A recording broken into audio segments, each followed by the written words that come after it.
All right, welcome. My name is Dallas James Wicker. I'm the CEO of DogProU. And as you know, our mission is to keep more dogs in their homes so that they get a fair shot at life.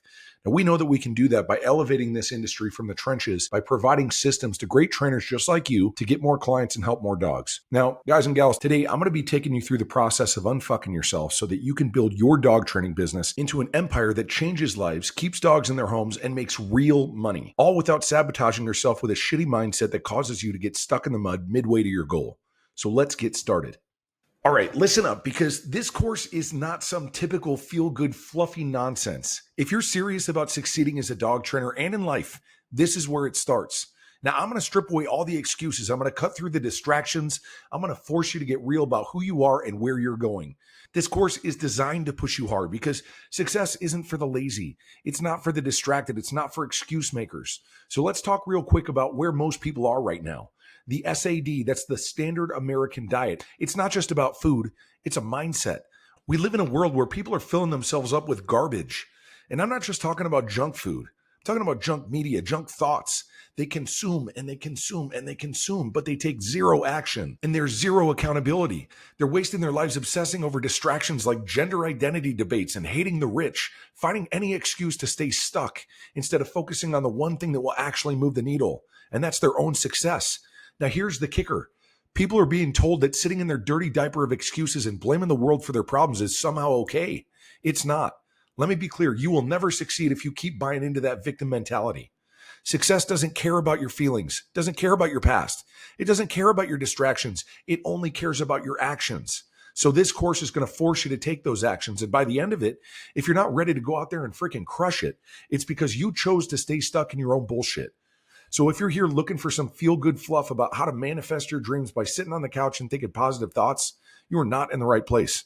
This isn't going to be one of those courses where I'm going to pat you on the back and tell you everything's going to be okay while you sit in your mess. Because the reality is, everything won't be okay if you keep doing what you've been doing.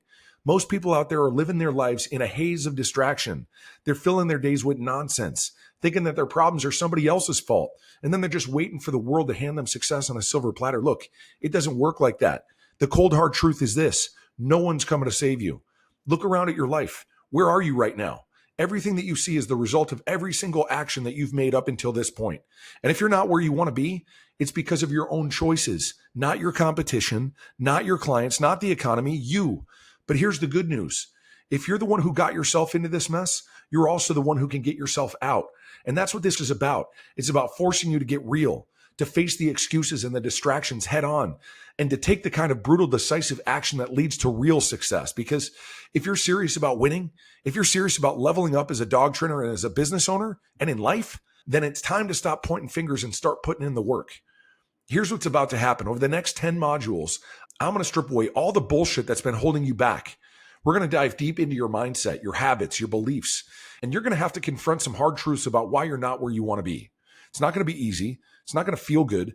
But if you want to succeed, if you want to be the best version of yourself, if you want to stop making excuses and start building the life that you've been talking about, this is the place to start.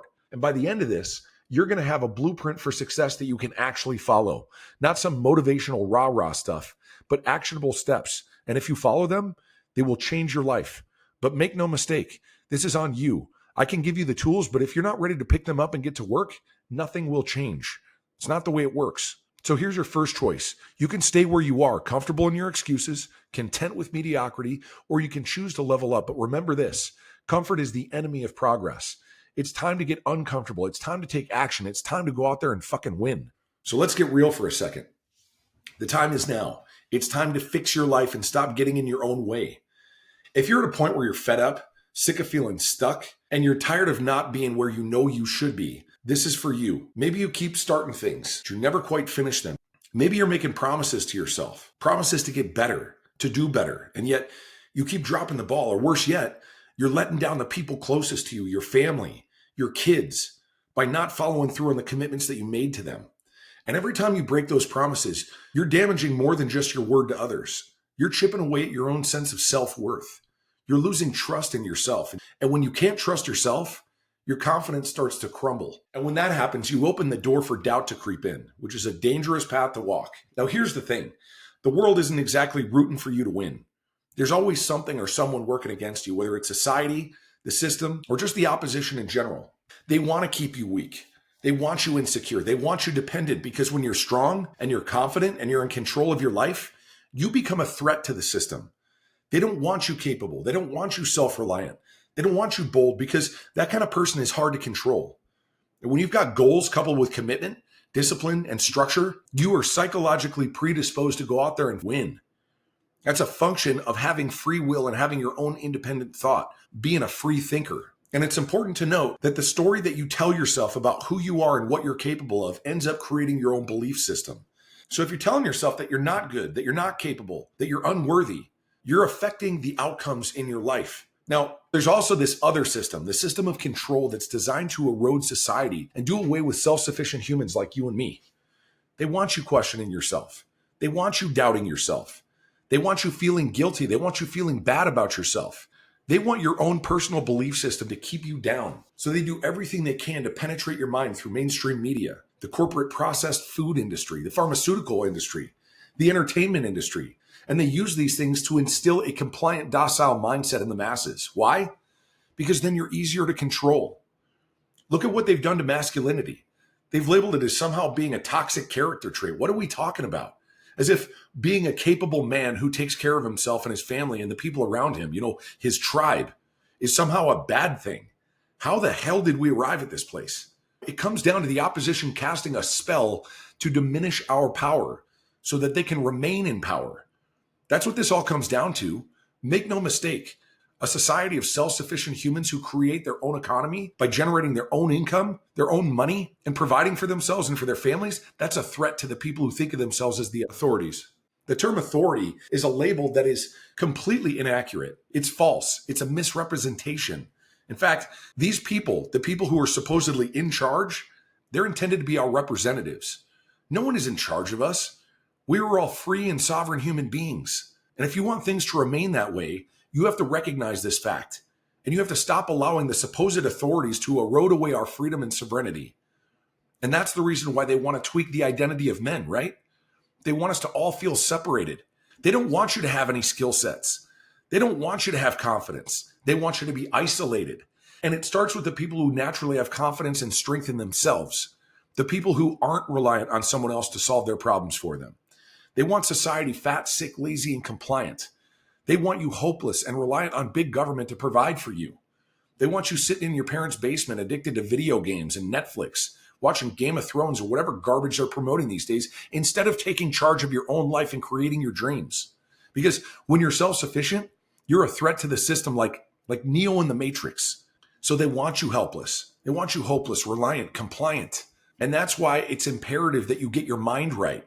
And that's what this mindset training is all about. Because your mindset determines the outcomes you produce in your life. And if you think lowly of yourself, well, you're going to produce lowly outcomes in life. If you think you're not worthy, if you're not deserving of great things, you're going to repel great things from your life. If you think you're lesser than other people, then you're going to manifest that type of life for yourself. And so if it turns out that you've been repelling great things from your life, well, you're not alone. We've all done this, some to a higher degree than others. And it's because we've all been through some shit in our lives. Maybe you've had trauma. Maybe you've been abused. Maybe you were made fun of. Maybe you had a speech impediment like I did. Maybe you're plagued with guilt from things that you did in the past. Shit, who knows? Maybe things haven't been that bad in your life, but you're still hard on yourself. And so you've created a false identity where you think less of yourself, and maybe you think that you're undeserving of great things in life. Whatever it is, at some point you have to get the fuck out of your own way. So how do you break free from all that? You have to fix your life and get your shit together because no one's coming to save you. You are it. And until you unfuck yourself, it will continually become a self-fulfilling prophecy in your life. Meaning that until you rid yourself of that burden, it will limit your happiness, your potential, your growth. It starts with stepping up and taking control over your own life. No one's going to swoop in and rescue you from your problems. It's on you to take responsibility for everything happening in your life right now. You're the one who can change the course, who can shape the life that you want because no one else is going to hand it to you. You have to save yourself. You are the one person who can take ownership over all the outcomes in your life and create the life that you want for yourself because, and I'll say it again, no one else is going to do it for you. Now let's break this down. The opposition does not want to see you win. There's a reason for that. If you're self-reliant, they can't control you. You're a threat to the system. When you become more confident, more capable, more independent, you begin to question how things are being managed by the folks who are supposedly in charge. You start to question things like, where's all of our money going, right? Why are we sending all this money to other countries instead of repairing what's broken right here at home? And why is it that all the money that we send to these war-torn countries never makes it to the front lines? They don't want people questioning stuff like that. They just want you to be a good little puppet, remain in debt, keep paying your taxes so that they can send money to other countries and then launder it back into the pockets of the corrupt politicians who are on both sides. And if you think I'm for one party or the other, I'm not.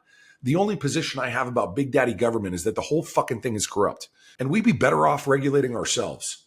The people who think they're in charge are power-hungry crooks who are only in it to move their political careers forward and to line their own pockets with our money.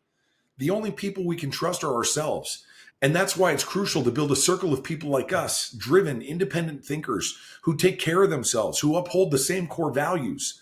People who not only understand where we're coming from, but who are ready to collaborate, build wealth, and strengthen an unshakable community of trainers. Now, when you're a sharp, confident, sovereign human being, questioning authority becomes second nature. You don't just follow the crowd, you think critically. You challenge the status quo. You stand strong with others who do the same. So if you want to change the world, change starts with ourselves and holding ourselves to a higher standard. But that's not the system that society wants. They want you fat, sick, broken, and debt. They want you to pay your taxes, keep your mouth shut, don't ask questions, and stay in line.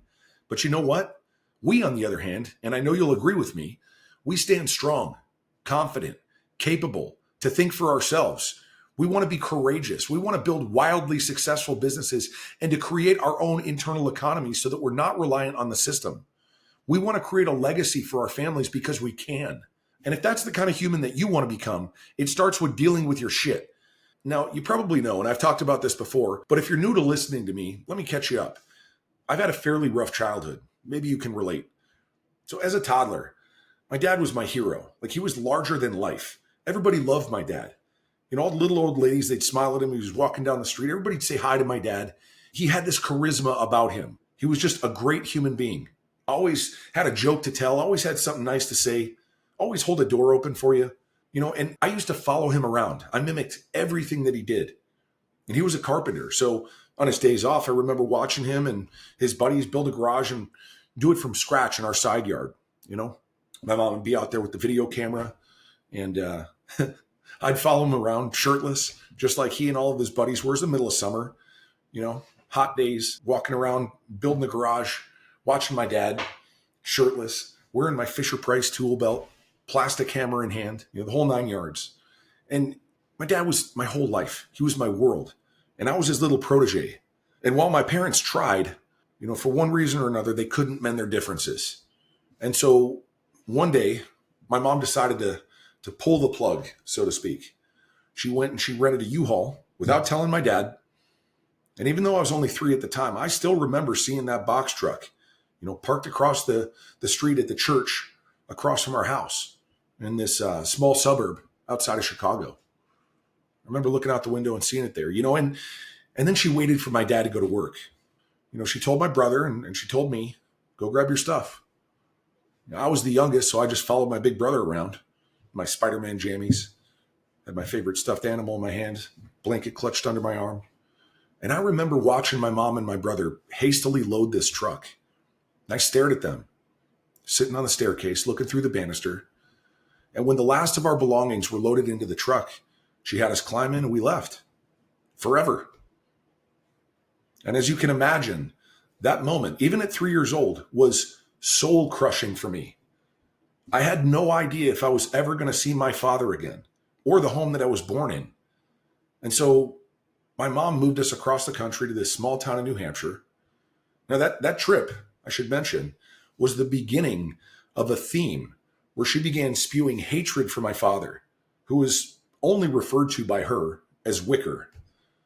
It's the only way she ever referred to him. And later in life, you know, whenever I misbehaved, that's the way she would refer to me, as though it was some type of slur. So we had no choice throughout our childhood but to believe that our father was some sort of deadbeat, some horrible human being. You know, it was just the 3 of us, my mom, my brother, and I. When we left, we also left behind all of our familial connections. I never really had any family from that point forward. It was just the three of us against the world, as my mom used to say. And so, I was isolated. I was kept from having any meaningful connections outside of our little pod throughout the next decade or so of my life, because that trip was the first of many instances where we were uprooted and moved to a new, unfamiliar place, usually leaving in the middle of the night, packing all of our personal belongings into black garbage bags, never really knowing, where or when we'd be, showing up to the next place, or where that would end up being, how long we'd be there. All of it was uncertain. I had no idea. I was just a kid. And my mom kept us moving, disconnected from the family. So I was just isolated.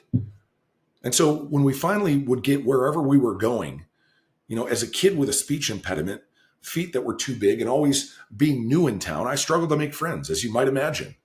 And every time I did, my mom would have us pack up and leave unexpectedly.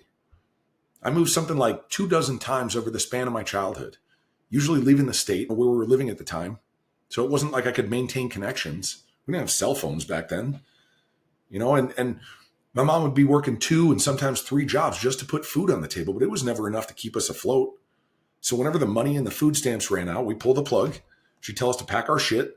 We'd hit the road, land in some other shitty apartment in some other different state. And so we were surrounded by people who were broke just like us, impoverished degenerates. And when you're always the new kid in town with a speech impediment like I had, you look funny because you're wearing oversized hand-me-downs and clothes from the Salvation Army. Well, guess what? It's hard to fit in. I never really got used to being made fun of or getting beat up. So you can imagine how much trauma I had to deal with from a young age, from being uprooted over and over again to being picked on and bullied and physically getting the shit kicked out of me, and then getting kicked out of one school after the next, I think I went to 8 different elementary schools, 4 different junior highs, 5 high schools, and my brother and I, we didn't get along throughout this entire span of time. And like I said, I didn't have many friends. That kind of thing is hard on a kid. So as you might expect, I started getting into trouble. Like many of you listening to this probably did as well. Lots of trouble. I was labeled defiant. I was labeled a nuisance. The teachers used to tell my mother I didn't respect authority and I didn't fit in. And so I'd get kicked out of one school after the next, over and over again. And it wasn't until much later in life that I realized that my mother had gaslit me into believing that my father was a bad person. And I realized that she had forsaken me from having a male role model in my life. Fortunately, my father left an impression on me, even at an early age, but she made me believe that all that I remembered of him, all that embodied who he was wicked. So how do you become a confident, capable, courageous human when you grew up in such an unpredictable environment, thinking that your old man was this awful human being? How can you expect anything from yourself when you are the protege of the person who's been made out to be the devil? I mean, it's a tough break for a kid who loved his old man to think that he's just this awful person. How do you take charge of your own life when you're scared? You've got low self-esteem. You've got a bad self-image. You think you're broken and that nobody wants anything to do with you. Well, you have to get your shit right. And you have to heal from all that if you want to make something of yourself. And I know there's a lot of you listening to this right now that to one degree or another, you can relate to this. We've all got our shit. I'm sure in my experience, so that we've all been through it. We all have different stories, but we're all carrying around bullshit that we have to get rid of.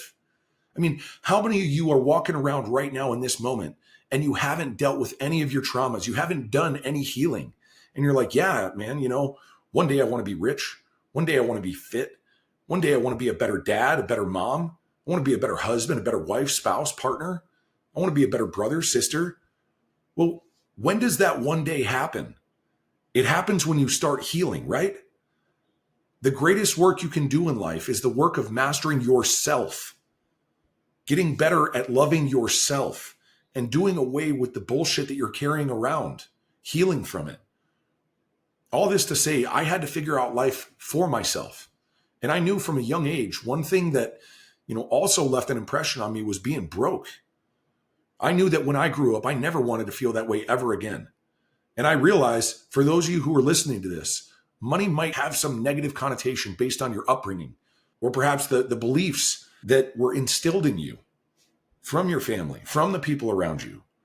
Lots of us were raised to believe that money is the root of all evil, that anyone who has money is greedy or is immoral. And whether or not any of that is true, money still may not be your main focus in life. And I'm not saying that it should be, but money can solve a lot of problems. It solves the problem of not having money. That's a pretty damn good problem to solve. Money allows you to take care of yourself and your family, to donate to the charity of your choice, to help the less fortunate, to rescue animals, to be a shining example of what other people can do when they have the means to use their money to positively impact the world around them. So as we go through this journey, I hope to impart my personal philosophy to you in regards to money. Money may not be everything in life, but it sure as shit makes everything in life a whole lot easier. And when you're in control of your own financial freedom, you get to experience life on your terms instead of being backed into a corner, scratching and clawing for everything you have like I did in my formative years. Because if you're able to create your own economy, generate your own money instead of relying on a job for your financial security, you're in control of your own destiny. And when you're reliant on somebody else for a paycheck, you have fewer choices in life. Do you want fewer choices? No, I didn't think so. So my job is to guide you through the process of creating your own paycheck and your own internal economy so that you're never reliant on anyone else ever again. And that ought to fire you the fuck up. If you're always reliant on someone else for a paycheck and to give you a raise, chances are you're never going to get ahead in life. Because look around today.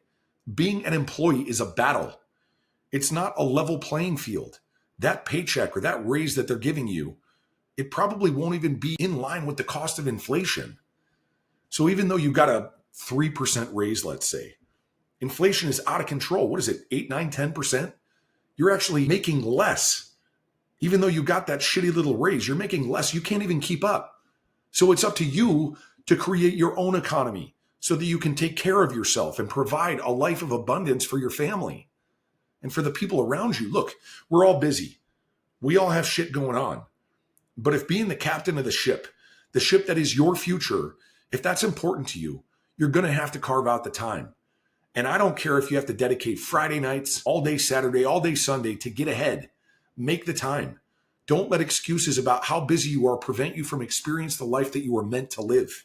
Now, in our program, you have every resource to build an empire that can print money at whatever volume you want. So it's up to you to say, fuck my excuses. Carve out the time and get shit done. Massive action equals massive reward. And if your past is getting in the way of getting clear on the vision of what you want your future to look like and what you want out of this life, it's time to leave all your bullshit behind and start healing from whatever damage has been done.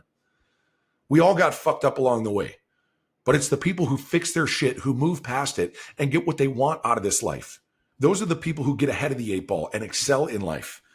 But if you never confront your trauma and you never give yourself permission to heal from it, you stay stuck in your past, reliving the same trauma for years and years. You only get one shot. And a lot of us are afraid to confront all that fucked up shit that happened to us. Maybe it was physical abuse. Maybe it was mental abuse, sexual abuse. We've all been through some shit. And until you confront it and reconcile that mess, you're forced to relive it like Bill Murray in Groundhog Day. It's a choice that we all have to make. And all that time that's added up when you're partying or sitting around playing video games, watching Game of Thrones, instead of confronting the shit that's holding you hostage to your past, is time that you could be using to untangle the web and move past it. So make time to start healing. Read books on how to heal through your pain, the adversities that you faced, because chances are you still don't know how to forgive and forget. You don't know how to move on from that pain. And what do? You isolate yourself. You escape using social media or Netflix or alcohol or fucking food. Don't believe me? Look at just how fucked up we've all become over the last few decades. Shit, even just the last few years. Social media binging is a real problem. People are getting mentally ill from the constant consumption. Look at the profits from drug manufacturers every year. Record profits. And I'm not just talking about anxiety medications, depression drugs. I'm talking about blood pressure meds, fucking cholesterol medications, obesity mitigation drugs like Ozempic. Guys, food is a source of escape. Like, how much shitty food do you have to eat to create a dopamine spike so that you can avoid the realities in your life? Television is an escape. Video games are an escape. Social media is an escape. There are so many escapes that you're using because you're doing everything you can to ignore your conscience. And you're like, but how am I going to get started working on myself? How am I going to start building a business when I'm so anxious? I'm so depressed. And I'm over here like, hey, snap the fuck out of it. There's a reason you're anxious and depressed. It's because your conscience is trying to tell you through the feeling of anxiety and depression that you're not living congruently to the human that you want to be. And I'm not here to make you feel bad. I'm here to tell you that you have more potential than what you're bringing to the world at this very moment. I know this because I've coached hundreds of people just like you, and I've watched them go through a metamorphosis that makes them almost unrecognizable more times than I can count. And I know that there's a reason that you're here listening to me right now.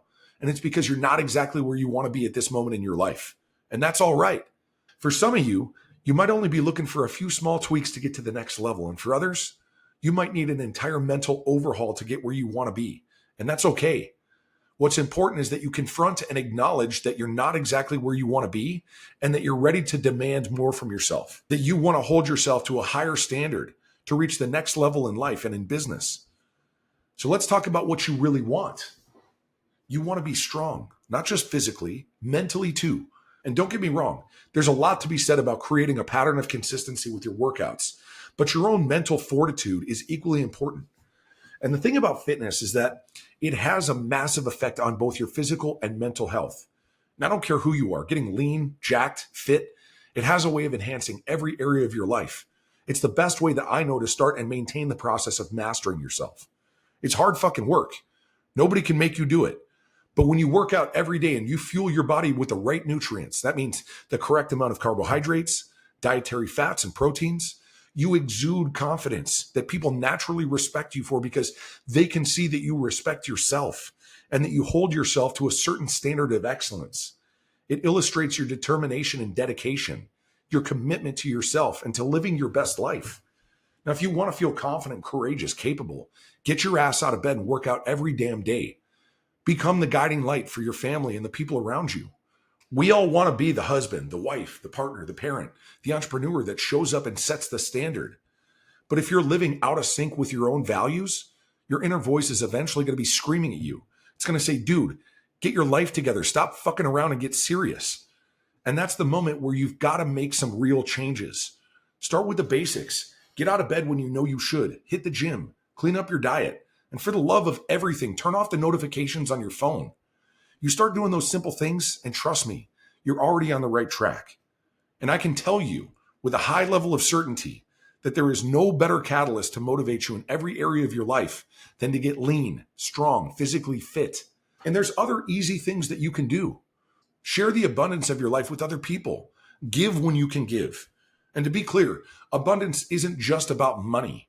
And sure, we give you the keys to the castle and a blueprint to build your own empire out of a training business, where you can basically print your own money and do things like donate massive amounts of cash. But there's so much more that you can do beyond spreading your own financial wealth. Be creative. When someone needs help, offer a hand. When people can't help themselves, offer to step in. See if you can come to their aid. And I'll tell you a story. Katie and I, we have some friends up the road from us. They're an elderly couple, wonderful people.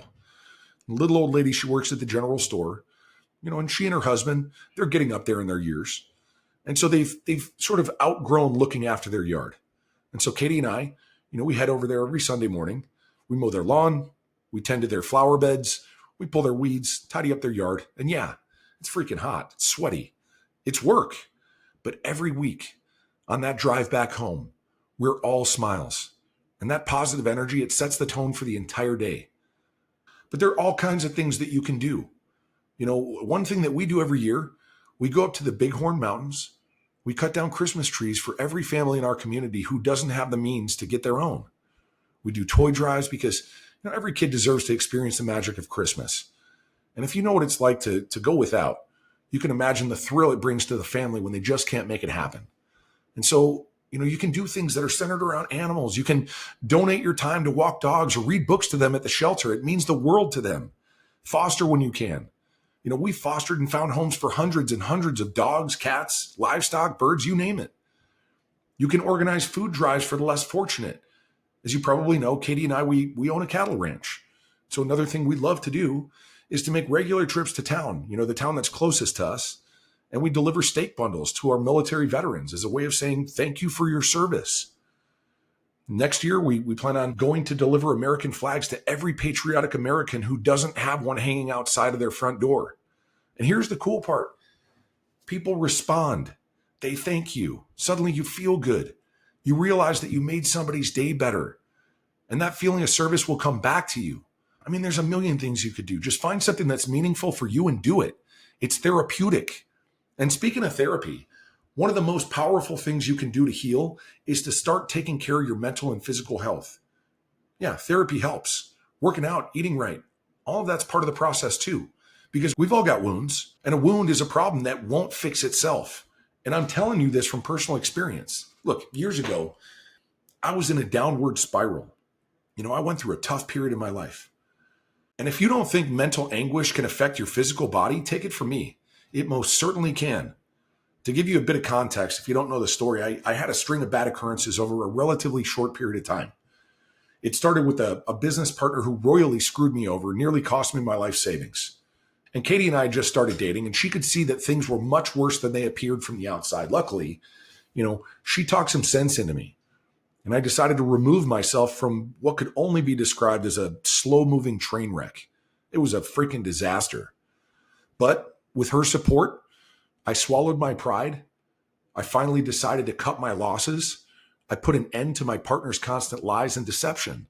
Well, that night, on my drive home from the shop, I got a call from my mom. Now, our relationship had been strained from years of psychological manipulation, but she had been dealing with a terrible cough. I was worried about her. This has been going on for months. And so we'd been checking in periodically with each other. And that night when she called, I remember I had this eerie feeling.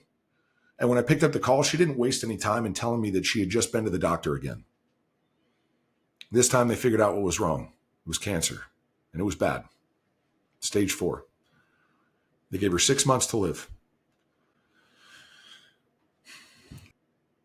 And that news hit me like a ton of fucking bricks. I sat there coasting through traffic.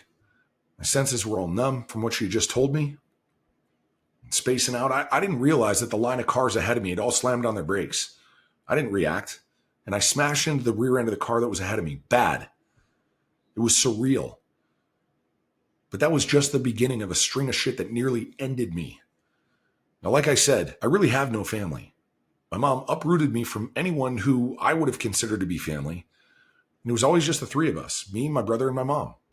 My brother and I never really got along, and he had been living in Australia for years.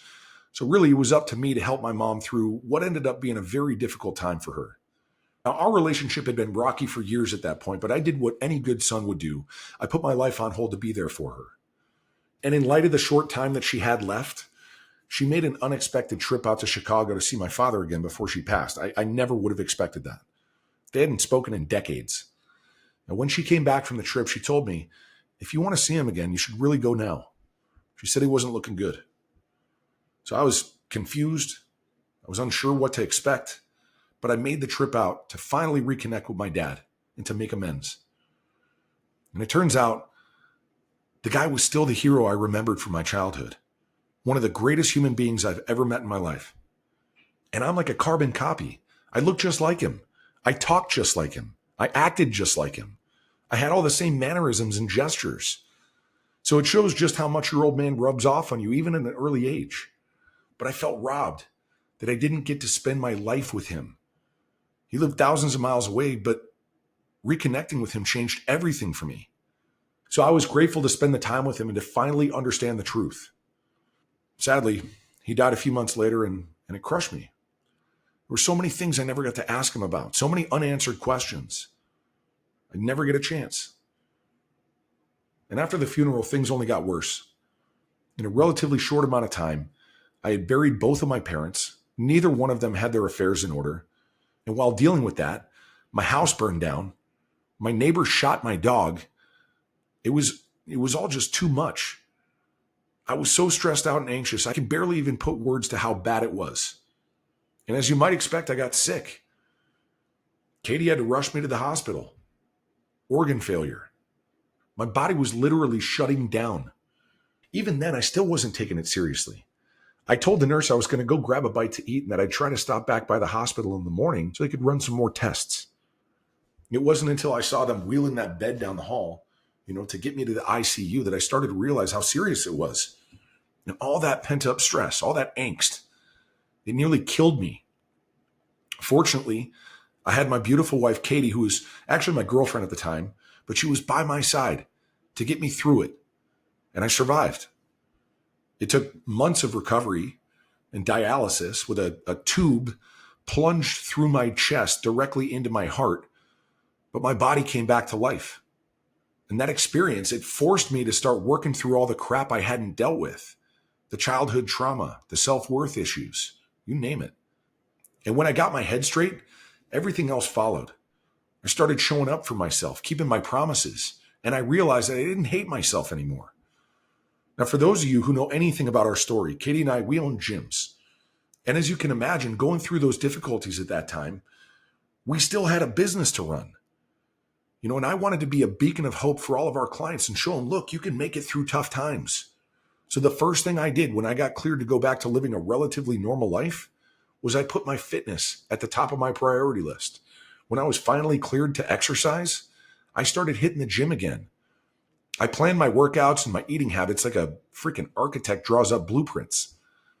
Taking back control of that one aspect of my life, my physical fitness, it spilled over into every other area of my life.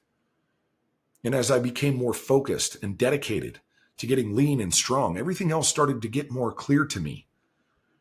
So with the new level of focus, our fitness business grew in spite of my own personal difficulties. We invested in coaching and mentorships. We took our business to an entirely new level because of that focus, because of healing from some of the difficulties that I had been through and holding myself to a high standard and having the support of a wonderful, beautiful human being who believed in me. And together, we grew our business to a level that it had never been before, leaps and bounds beyond. And as a result, Katie and I, we were invited to the biggest fitness convention in the country. And that's where we were recognized for our accomplishments in business growth. I was asked to speak on stage at the event. And when I took the stage, I was awarded the title of North American Fitness Entrepreneur of the Year. And they handed me a set of keys to a brand new Range Rover. Said, congratulations. Now, I only tell you all this to illustrate the fact that massive setbacks can also be a blessing in disguise. For us, those setbacks, they blessed us with singularity of focus. And the motivation to take massive action can take you places that otherwise you would never venture. So when we returned home, I turned my focus to a new goal. I was moving forward. I had momentum built. I wanted to see how far I could take myself in competitive fitness, bodybuilding. And Katie supported me every step of the way. She helped me prep my food. She made sure I hit my macros every day. And she coordinated all of our transportation, our hotels, you name it. She took it all just as seriously as I did. And although I hated the idea of getting up on stage and being judged like a dog in a show, I started prepping for competitions because of the laser focus I knew it would give me. I went to competition after competition, seeing where I could improve, how I could tweak and dial things in even better, pushing myself a little further every competition and riding it all the way to the national championships of bodybuilding in Miami, Florida. Now I realize that this life isn't some dress rehearsal. We get one shot. And here's another thing I can tell you. If your life feels stuck, like you're not where you want to be, it's because you're still holding on to all that baggage from the past. Maybe it's something from your formative years. Maybe it's some trauma or abuse, or even perhaps some addiction from later in life. But whatever and whenever it's from, you have to get right with yourself and move past it, or it's going to act like a parachute dragging behind you, sapping your energy, sapping your potential. You've got to cut the cord. You have to let go and start being kind to yourself, respecting yourself. That's how you evolve past it. Because if you've ever asked yourself, why is it that other people seem to be thriving while you're not? It's not luck. It's self-respect. Because when you respect yourself, you treat yourself better. You make better choices. You stop self-sabotaging. So yeah, this journey isn't just about healing your body and your mind. It's about becoming the person who keeps their promises, the person who loves themselves enough to demand more from life. And once you start living life like that, the rest falls into place. You start taking care of yourself. You push yourself. You challenge yourself to see what you can do. You become the kind of parent, partner, entrepreneur that you always wanted to be. You have more energy. You look in the mirror and you like what you see. And that's the kicker. If you've been through adversity, trauma, hardship, when you heal, you become a better version of yourself. You become an unstoppable force. You become the kind of person who can do incredible things because you've already faced the worst. So yeah, it's scary to start the healing process, but the reward, it's a life of strength and resilience, purpose. And when you reach that point, and when you've done the work on yourself, you become a powerful force for good. Now, if there's one thing I want you to take away, it's this: you control your life. No matter what happened to you in the past, you are responsible for what happens next. So stop drifting. Stop letting past dictate your future. Take ownership, take action, and start living the life you know you're capable of. You want to become healthy, both mentally and physically? You want to be strong, fit, confident, courageous, capable? To be a light for everyone around you? Your family, your friends, your team? To be the spouse, the partner, the parent, the entrepreneur, or the leader that you know you can be? But when you're living out of alignment with that version of yourself, there's always a part of you that knows better. That conscience inside of you, it's going to keep poking at you, making you uncomfortable. It's going to nag you when you hit the snooze button for the 5th time or when you skip that workout for a Netflix binge. It's going to remind you over and over again that you're made for more. And when you ignore that, when you keep living on autopilot, that inner voice only gets louder. It's your subconscious shaking you, saying, it's time to stop playing small. You've got work to do. So what do? You get intentional with your life. It's not about waiting for some perfect day where everything falls into place. It's about deciding that today, right now, you're going to start aligning with your actions and your goals. You begin doing the simple stuff. You get up when the alarm goes off. You take the time to make your meals instead of grabbing whatever's convenient on the fly. You carve out the time to get in the gym and start building that strength physically and mentally, holding yourself to a standard of excellence. And you cut the noise, those endless distractions that pull you away from what really matters.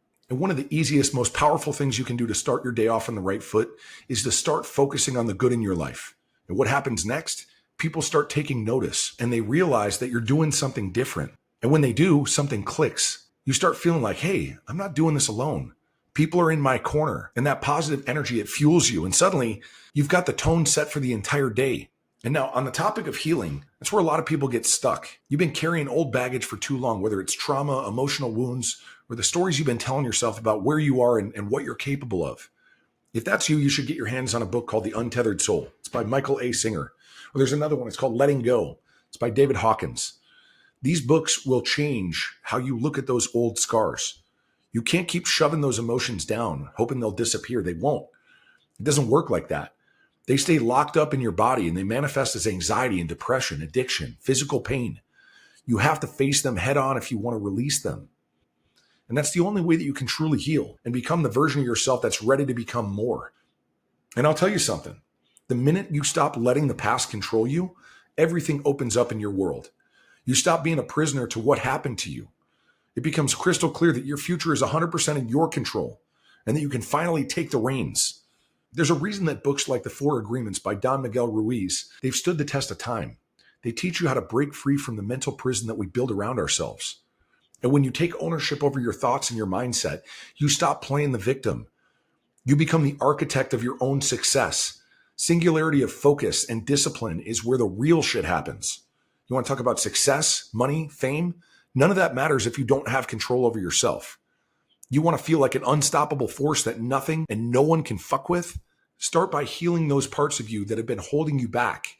When you do that, you become a magnet for success. Your relationships improve. Your confidence skyrockets. Your energy shifts. And you're suddenly not stuck in that same loop of excuses anymore. And people love to ask the question, like, why is that guy over there killing it in life while I'm sitting here struggling just to get through the day? Well, here's the answer. He respects himself more. That guy shows up. He keeps promises to himself. He pushes himself when it gets tough.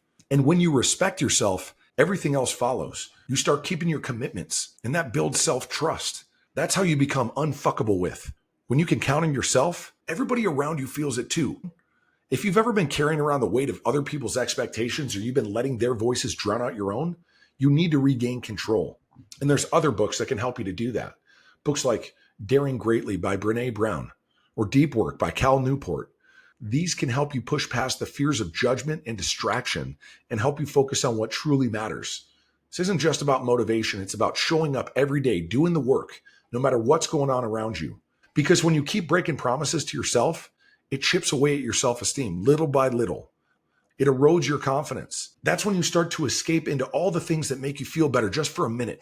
Junk food, social media, alcohol. But those are just temporary fixes. They come with a cost. You can't avoid your problems forever. So stop avoiding them, face them head on. The transformation that you're looking for doesn't happen by accident. It's a decision to stop being passive, to stop waiting for things to change. It's the decision to start creating the life that you want. Purpose is fuel, and without it, you're going to burn out fast. And if you need clarity on your purpose, Man's Search for Meaning by Viktor Frankl is a hell of a read. When you understand your why, nothing is going to keep you from your goals. So what's next? It's time to take ownership. Heal what needs healing. Keep your promises. Become the person that you've always known you could be. That's what separates the good from the great. And as you step into this next chapter, remember, the journey might be hard, but there's nothing more rewarding than looking in the mirror and knowing that you're in control of your own life. So leave the past behind and start creating your future now. And remember this, greatness is your obligation, and success will never happen without your participation. This life isn't just a warm-up, it's the only one you got. So take action this instant, because today might be your only shot. All right, welcome to Module 1. This is all about the power of an unshakable mindset. Now, before we get into the nuts and bolts of building a successful dog training business, we're going to have to tackle something that makes or breaks everything, and that's your mindset. Now, you've probably heard people talk about mindset before. Maybe you're brushing it off, thinking, oh, it's some motivational bullshit. But let me tell you something. Mindset is everything for success. Your mindset is either propelling you forward or it's holding you back like dead weight. And if you're spinning your wheels, struggling to get clients, overwhelmed with balancing your time, feeling stuck in the same patterns, I can guarantee you this. You've got a mindset problem. And that's okay, because we're going to fix these things. But let me be brutally honest. If you're sitting there thinking it's your competition's fault, or it's the economy, or there's just no good clients out there for you, it's bullshit. Those are excuses, and excuses are the language of failure. There are dog trainers out there who are absolutely crushing it right now. They're growing their businesses. They're working with high-paying clients. They're living life on their terms. And if you want to know what the difference is between them and you, if it's not congruent, at least not at this point, it's not talent. It's not location. It's not luck. It's mindset. So think about this. Successful trainers don't sit around blaming external factors. They're not whining about competition. They're not spending their time scrolling through social media complaining about how hard it is. They take ownership. When something's not working, they ask themselves, what do I need to change? How do I adapt? How do I win? Now, you might be asking yourself or thinking, okay, well, that sounds good in theory, but how do I actually change my own mindset? And the first thing you got to recognize is where you're at right now. Are you fixed in, a mindset where everything is somebody else's fault and you're constantly playing defense? Or are you in a growth mindset where you're taking full responsibility for everything in your life, even the things that you don't control, and you're figuring out how to make it work for you? Because here's the truth. A growth mindset is the only way that you're going to win in this game. And I'll tell you a story. There was a trainer I worked with a while back. He had all the talent in the world. I mean, this guy really knew his stuff, better than most trainers I've seen. But he was stuck. Couldn't break through a certain income level. He was constantly stressed out. He was working with clients who didn't even respect him. If you want to know why, it's because his mindset was trash. It was garbage. And every time we talk, it was the same thing. I can't get good clients. People don't want to pay in my area. I'm just not getting the opportunities. And I told him that's a load of crap. I told him flat out, look, the problem isn't your clients. It's you. You're stuck because you've convinced yourself that you can't do better. You've built up this wall of excuses and wrapped yourself in it like some safety blanket. And until you tear that blanket off and you get real with yourself, nothing's going to change. And guess what? He did the work. He shifted his mindset from blaming external factors and taking ownership over his situation. That's what he started to do. He started thinking differently. He started focusing on solutions, not problems. Within 6 months, his entire business transformed. And so if you're struggling right now, you can make that same transformation. He wasn't just getting by anymore. He was thriving. And so here's the deal. You've got to get brutally honest with yourself right now. Where are you holding yourself back? Where is your mindset keeping you stuck? So I want you to grab a pen. I want you to grab a piece of paper. I want you to write down every single way that your mindset has been limiting you. And don't hold back. Put this on pause, go get a piece of paper and a pen, and write down every single way that your mindset has been limiting you. I'm talking about those moments where, you've played the victim, where you've thrown your hands up and said, there's nothing I can do. Get real with yourself. It's the only way you're going to get past this. Because until you can identify where your mindset is weak, you cannot fix it. This is your starting point. Every single one of these excuses, every single limiting belief, that's the thing that you need to attack head on. And so from this point forward, here's what I want you to do today. Write down 3 limiting beliefs that you have. Maybe it's, I can't charge more for my services, or I'm not experienced enough to get high-end clients, or I don't have time to grow my business. Whatever it is, write it down, then flip it, reframe it. Turn that limiting belief into something empowering, like I can attract clients who value my worth. I'm in control of how I use my time to scale my business. Do this every single day for the next week. Attack those limiting beliefs until they're gone. And remember this, your mindset is the foundation of everything. If it's broken, your business is broken. If it's strong, nothing can stop you. So get out of your own way and start thinking like a winner, because that's what it takes to succeed in this industry, or any industry for that matter. You need to adopt the mindset of a winner. So let's move on to the next module. Before we do, make sure you've done the work for today. If you're not ready to be brutally honest with yourself, then this course isn't going to work. But if you are, if you're ready to take full responsibility for your success, then you're in the right place. You're going to be able to catapult your success forward. So let's go. All right, welcome to module number 2. Today, we're going to talk about something that most people never even really think about, but it's absolutely critical to your success, and it's your identity. And I'm not talking about the surface level stuff here, guys, like, what you do for a living or what hobbies you have, none of that. I'm talking about who you truly believe you are at your core. And let me hit you with something here right off the bat. You will never outperform the identity that you hold for yourself. Let that sink in. If deep down you see yourself as stuck, as someone who's always struggling, as someone who's never going to get ahead, well, guess what? You're going to live exactly like that every single day. Your actions will reflect that identity, whether you realize it or not. But if you flip that script, if you start seeing yourself as someone who is powerful, capable, someone who is successful, your actions will become aligned with that. You'll take bigger risks. You'll demand more from yourself. You'll start moving like a person who's destined to win. And so most people never take the time to define who they truly are. They just kind of drift through life, reacting to things and adopting whatever identity the world gives to them. Someone calls you lazy enough times, you start to believe it. Somebody says you're just average, well, you start to live that way. And let me tell you, that's a damn tragedy. You have to consciously define who you are. The world's going to do it for you. Right now, I want you to ask yourself, who are you? Not, who people have told you to be, not the version of you that plays small just to make others feel comfortable. Who are you deep down? Because until you get clear on this, you're going to keep living the same way you've been living. Now, let's be real. For a lot of you, that version of yourself is probably weak. It's broken, stuck in the past, and that's okay. We're here for a reason. We're here to evolve, to make the future better than the past was. And maybe you've been telling yourself for years that you're not good enough. Maybe you've been using your upbringing or your circumstances as a crutch, letting it sort of dictate how you show up in the world.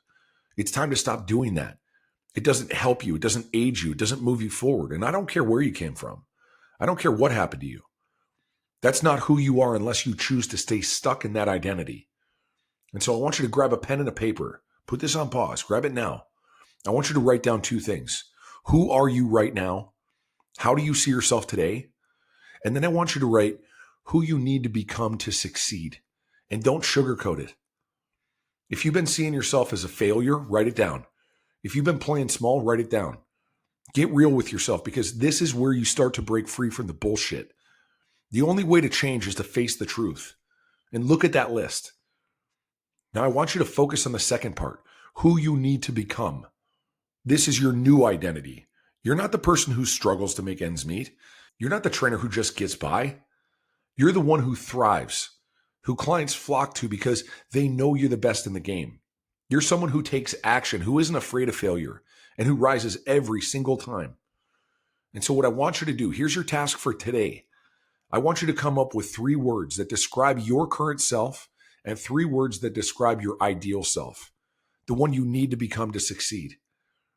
And it might look like this. Your current self, maybe you're feeling like you're undervalued. Maybe you're overwhelmed. Maybe you're stuck. And your ideal self might be someone who's respected, in control, unstoppable. These are words that would make you start to believe in yourself. And that's what you need to do. You need to spot the gap between these two identities because right now, that gap is what's holding you back. And the beauty of this exercise is that once you see the gap, you can start working to close it. The reason why it matters is because your actions will always align with who you believe you are. And if you see yourself as overwhelmed, undervalued, stuck, then that's exactly what you're going to keep manifesting in your business and in your life.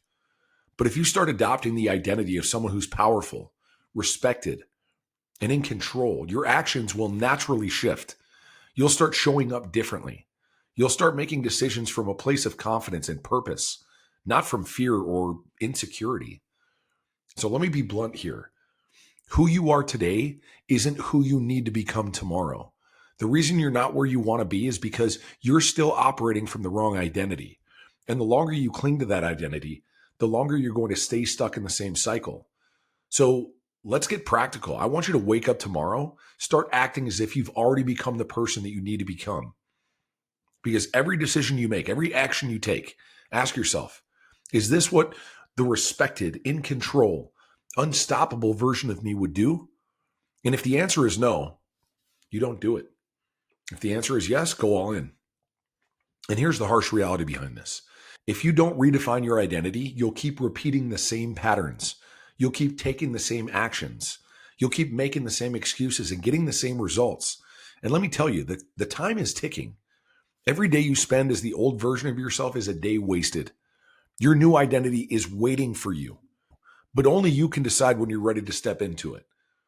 So take these actions, start moving forward. And that's your job for today. You've got your task, and now it's up to you to take action on it. Remember this. This isn't about writing stuff down and forgetting it. This is about becoming someone new, someone who's no longer shackled by excuses or limitations.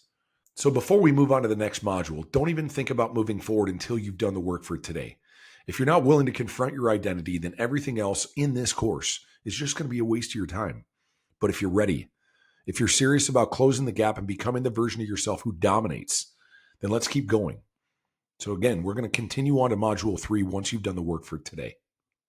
All right, welcome to module 3. And if you thought the last module was intense, well, buckle up because today we're digging into something that most people never even take the time to think about. But again, it's absolutely critical to your success. We're talking about your values. Now, let me tell you something straight. If your life feels chaotic, unfulfilling, or like you're just constantly spinning your wheels, it's probably because your actions aren't aligned with your values. Now, most people, they just drift through life reacting to whatever comes their way. They make decisions based on what's easy in the moment, what feels comfortable, what other people expect from them. And then they wonder why they're not happy, why they're stuck, why they can't seem to get ahead. Now, if you don't know what you stand for, you're going to fall for anything. And if your values aren't clear, if you haven't taken the time to define what really matters to you, you're going to keep making decisions that pull you further and further away from the life that you want. But here's the problem. Most people never take the time to figure out what their core values actually are. They've got this vague sense of wanting to be a good person or wanting to be successful, but they have no idea what it actually looks like day to day. So you need to get clear on what you stand for. Your values are the foundation of everything you do. And if your actions aren't aligned with those values, you're always going to feel out of sync, like you're constantly grinding without ever getting anywhere. Let me give you an example. Maybe you say you value freedom, but if your daily actions are locking you into situations where you have zero freedom, whether it's, being tied to a toxic client or working too many hours or just wasting time on things that don't even matter, then you're living out of alignment with that value. And as long as you keep doing that, you'll never feel fully satisfied or in control. Or maybe, you say you value honesty, but in reality, you're constantly lying to yourself about what you really want or what you're really capable of. You're hiding behind excuses. You're pretending to be somebody you're not. You're just avoiding to face the hard truths about life. And guess what? That misalignment, that's why you feel stuck. And so let's get real with this. Right now, I want you to write something down. You can put this on pause, and I want you to write down your top 5 values. These are the things that at your core you believe in and you want to live by. Not what society tells you, not what your family or your friends expect from you. What are your values? And don't rush into this. Really think about it. What is important to you? Is it freedom? Is it integrity? Is it mastery of your craft? Is it family? Is it impact? Take a moment, figure this stuff out because everything we do from here hinges on this. Now, once you've got these 5 values and they're written down, here's the hard part. I want you to take a good long look at your daily life. Are your actions reflecting those values? Is the way that you spend your time and the people you surround yourself with and the decisions you make every day, are they in line with what you claim to care about? Because here's the cold, hard truth. If you say that you value freedom, but you're constantly making decisions that keep you chained to situations that you hate, then you don't really value freedom. You value comfort. And that's why you're stuck. If you say you value integrity, but you're lying to yourself about what you're capable of, then you're out of alignment with your own values. And until you fix that, you'll always feel like something's off. Like no matter how hard you work, you're never fully satisfied. So here's what you're going to do today. Pick one of those core values, and I want you to live by it completely for the next 24 hours. No excuses, no shortcuts, whether it's freedom or it's integrity, it's honesty, or whatever. I want you to let that value guide every decision that you make today. And here's the thing. This won't be easy. Living in alignment with your values requires discipline. It means making tough decisions. It means cutting out the crap that's been holding you back, whether it's a toxic client, a bad habit, or even a relationship that no longer serves you. But that's the price of success. If you want to win, you've got to be willing to sacrifice what's easy for what's right. Now let's talk about what happens when you start living in alignment with your values. First of all, you get clarity. Decisions that used to make you feel overwhelmed, they suddenly become simple because you know what you stand for and you know what's in line with your values. You stop wasting time on things that don't matter because you're laser focused on what does. And second, you start feeling a deep sense of satisfaction, not just because, you're hitting your goals, but because you're living a life that's true to who you are. And when your actions align with your values, everything just clicks. You move with purpose. You feel in control. You stop second guessing yourself because you're no longer living by what other people's expectations are. You're living by your own standards. But here's the flip side. If you keep living out of alignment, if you keep making decisions that go against what you claim to value, you're never going to feel successful. And I don't care how much money you make or how many clients you have. If you're not living by your values, your core values, it's all going to feel empty. So here's the bottom line. Get clear on your values and start living by them, no matter what. That's how you stop feeling stuck. That's how you start moving forward with purpose. And that's how you create a life that not only looks successful, on the outside, but it feels successful on the inside. That's it for today. You've got your task. Live by one core value for the next 24 hours. And remember, this isn't about perfection. It's about progress. It's about getting real with yourself and making the changes that will lead to true success. I'll see you in the next module. Welcome to Module 4, and today we're going to get brutal. We're going to talk about something that most people either ignore or they avoid because it's uncomfortable. So it's time to clean up your life. So I'm going to hit you with some truth right out of the gate. If you're like most people out there, your life is probably full of distractions and maybe some garbage that's keeping you stuck. And that's okay. We're going to clean all of this out. And until you clear out all that junk, you're never going to reach your full potential. So this is meaningful. There's a purpose behind this. And it doesn't matter how hard you work. It doesn't matter how much you want it. It doesn't matter how many hours you put in. If your life is cluttered with distractions, with toxic relationships, with pointless nonsense, you're going to stay exactly where you are. And let's not pretend that you don't know exactly what I'm talking about. Every single one of us knows deep down that you've got things in your life right now that are holding you back. Whether it's the hours you waste scrolling through social media, the people who are constantly dragging you down, or maybe it's some bad habits you picked up that keep you from operating at your best. So here's the deal. If you want to be successful, you need to do a ruthless audit of your life. You need to clean out the clutter. You need to cut out the dead weight and create an environment that is conducive to growth. There's no way around this. You can't out-hustle a toxic environment. You can't thrive in a life that's filled with distractions. So let's start with the biggest time wasters most people fall for, and that's social media. If you're spending hours every day scrolling through Instagram, TikTok, or whatever the hell else is out there these days, guess what? You're consuming garbage. And I get it. It feels good to check out for a bit and just scroll mindlessly. But that's the exact problem. That kind of mindless consumption is keeping you stuck in the same place day after day after day, while other people are out there putting in work and getting ahead. Social media can be useful, but it's only when you're creating content, when you're using social media to leverage your business, to move your life forward. If you're consuming it, it's bogging you down, it's getting in your way, and you need to cut that out. And so here's what I want you to do: take your phone out right now, open up your social media apps, scroll through the feed, and start purging. I'm serious. Get rid of anyone and anything that doesn't inspire you, anything that doesn't challenge you, anything that doesn't push you forward. Unfollow every account that's just noise. I don't care if it's your friends, your family, or even fellow trainers. If they're not helping you level up, they're holding you back. Get rid of that stuff. And don't stop there. While you're at it, take a look at how much time you're actually spending on these apps. I mean, most people are shocked when they actually see how much time they've been wasting. It's time to start setting limits. If you're spending more time consuming content than creating, you've got a serious problem. Next, let's talk about the people in your life. Who's lifting you up? Who's dragging you down? The people you surround yourself with have a massive impact on your success. If you're constantly hanging out with people who complain, who make excuses, or who don't have the same level of drive as you, well, guess what?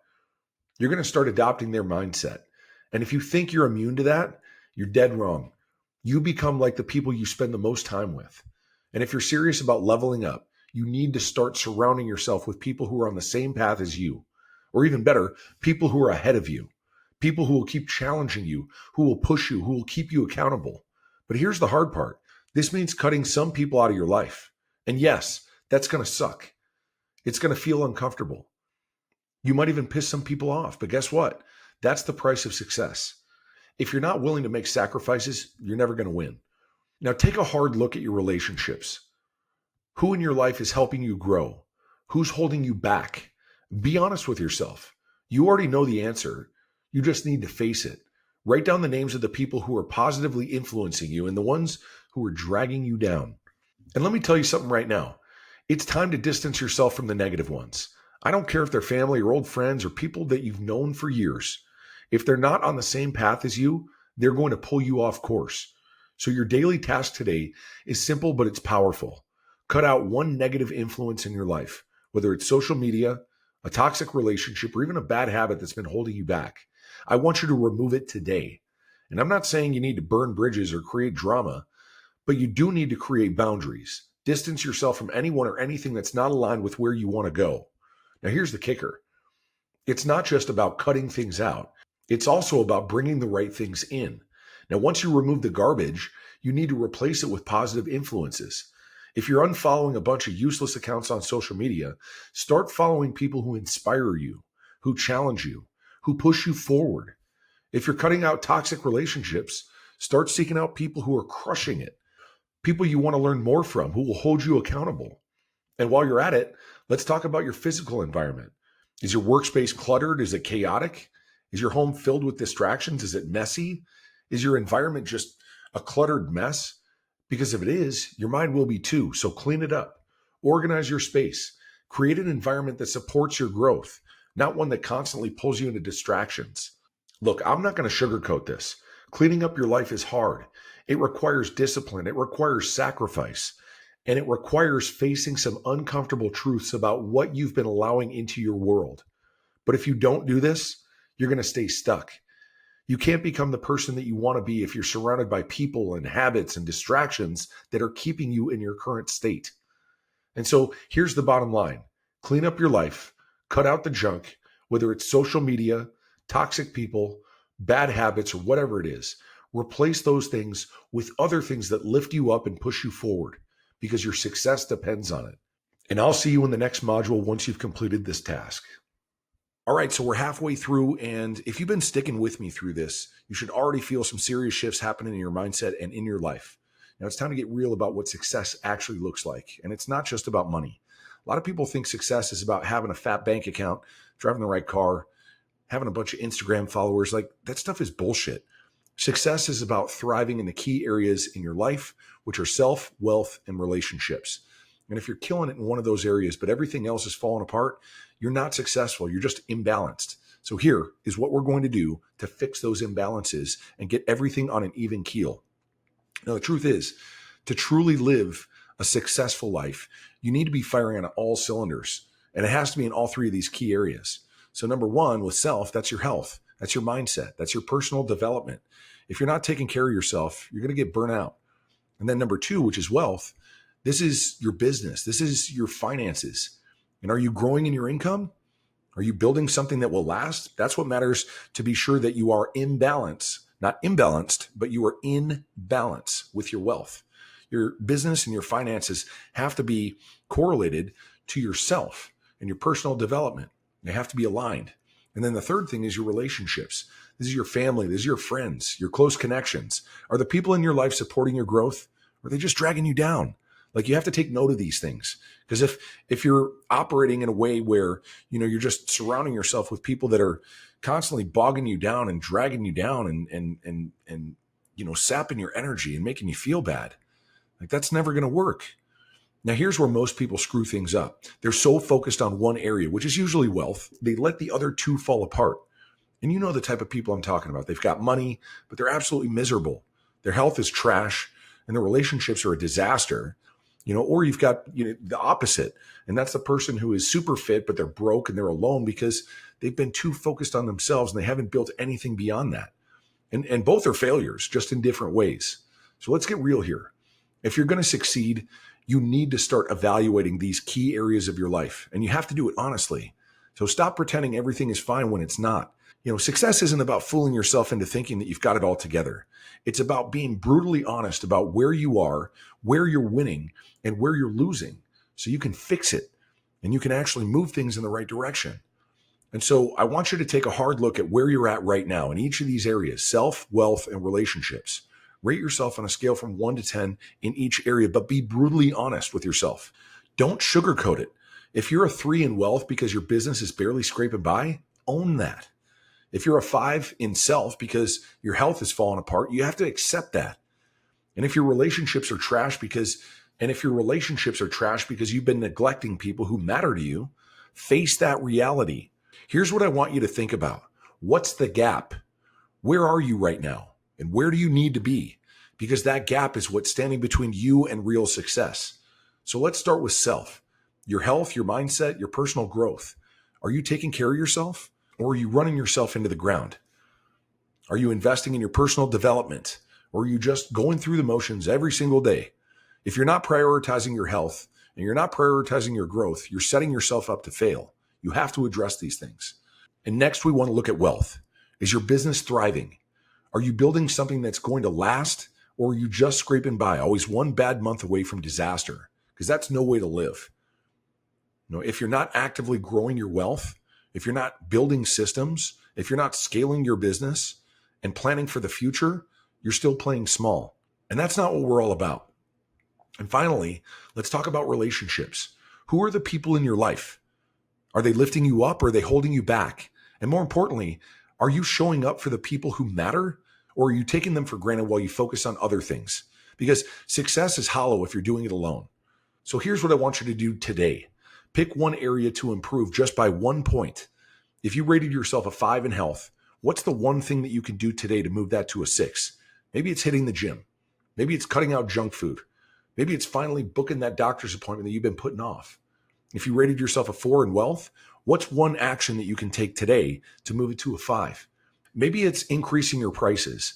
Maybe it's diving into the portal and finally tuning your lead nurture process with the resources that you have so that you can take your show rate from wherever it's at. Maybe it's at 60% and bring it up to 80 or 90% so that you have more people in front of you who you have the opportunity to sell a solution to. Or maybe it's, you leveling up your skills in the selling process so that more people that you talk to are actually signing up for your service and paying you in full. Or maybe it's having a hard conversation with a client who's been dragging you down. Any one of these things can improve your wealth. Now, if you're a 3 in relationships, what's one thing that you can do today to move that to a 4? Maybe it's reaching out to somebody who you've been neglecting. Or maybe it's spending quality time with your spouse. Or maybe it's cutting ties with somebody who's toxic. Success doesn't happen by accident. It's built through consistent, intentional action in all areas of your life. And it's not about perfection. None of us are perfect, but it's about progress. Every day, you need to be moving forward in each of these key areas. If you're not growing, you're dying. It's that simple. So here's the bottom line. Evaluate where you are in self, in wealth, and in relationships, and get real about the gaps. Stop pretending everything is fine when it's not. If you're not satisfied in one of those areas, you need to face it. Start taking action to fix it. Success is about balance. And if you're not willing to do the work in all areas, you're never going to feel truly fulfilled. Now, I want you to go out there and improve one area by 1 point today. You can't fix everything overnight, but you can start moving in the right direction. And that's how success is built, one step at a time, every single day. All right, guys, so we're going to dive into module number 6. Now, the goal with this module is to identify and confront and systematically just freaking dismantle the beliefs that are holding you back. So let me make something crystal clear right off the bat. Your limiting beliefs are the invisible chains that are holding you down. And every time you give into them, you're shackling yourself even tighter. And the problem is, most people don't even know that they've put these chains on themselves. And so they're so ingrained in your thought patterns that you don't even question them anymore. And that's trouble. That's a problem. We have to fix that. It's like they become part of you. But the truth is, those beliefs are lies. They're self-imposed. And you've been feeding into them for far too long. We're going to fix all of that. Now, today, we're going through and we're going to tear those lies down to their foundations, and we're going to rebuild something new and better. This isn't about flipping anything. This is about demolishing what's not been serving you and constructing something unshakable in its place. I mean, you can think of limiting beliefs as mental handcuffs. You didn't put them on in one go. It's a gradual process. Maybe somebody told you you're not good enough. Maybe you failed once, and now you assume failure is inevitable. But here's the kicker. Every limiting belief you hold is based on a false assumption. They're not rooted in truth. They're rooted in fear, and that's a problem. For example, let's take the classic belief. I'm not smart enough to build a successful business. Is that a fact? No, of course not. It's based on a fear of inadequacy. So how do you crush that belief? You expose it. You drag it into the light and you rip it freaking apart. You systematically prove it wrong by looking at the facts. So you need to take your top limiting beliefs, those nagging doubts that you have about your abilities, about your worth, about your potential, and you don't just flip them. I want you to surgically dissect them. Here's the strategy. You've got to name the enemy. What's the specific belief that's holding you back? Is it, I can't compete with more experienced trainers, or maybe I can't charge the rates that some other trainers charge? These are limiting beliefs. Challenge the belief with hard evidence. Now look at the facts. What proof do you have that this belief is true? If you can't back it up with objective data, then it's not a fact. It's a fear. You've been treating fear as reality. Look for examples where that belief has already been disproven. Maybe you landed a client even when you thought you weren't experienced enough. Maybe you made a high-ticket sale despite thinking that you couldn't. And so what I want you to do is rebuild with a fact-based belief. Once you've dismantled that limiting belief, you need to replace it with something stronger. Not an empty affirmation, but a belief based on evidence. It's not just I can do this for the sake of feeling good. It's I landed that last client and I'll land the next one because I'm relentless in my pursuit of growth. That's what this is about. Using evidence to create fact-based beliefs. And the power of evidence is clear. Here's the tactical key here. Use the power of small wins to destroy limiting beliefs. Every time you achieve something, no matter how small it is, you're building up a bank of evidence that you can draw from. This isn't about positive thinking. It's about tactical evidence-based belief building. So start documenting all your wins. Keep a log of every victory, big or small, it doesn't matter. And whenever your limiting belief creeps in, you've got cold, hard proof that you can achieve what you set your mind to.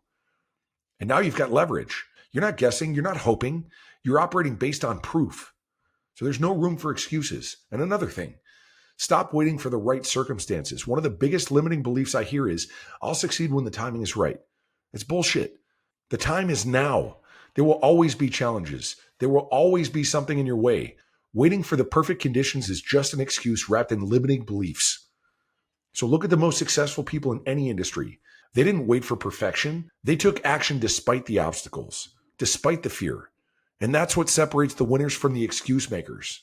Here's a move to crush limiting beliefs in real time. The if-then strategy. Now look, this is simple, but it's powerful. And it's a tool that's used by top performers to rewire their response to limiting beliefs. You can use it too, and I'll show you how it works. Whenever a limiting belief pops up, say, if I think I can do X, then I will do Y. You're turning the limiting belief into a trigger for action. Let me break that down. If I think I'm not capable of landing a new high paying client, then I will immediately make 3 new sales calls. Now your limiting belief becomes a tool for productivity, not a roadblock.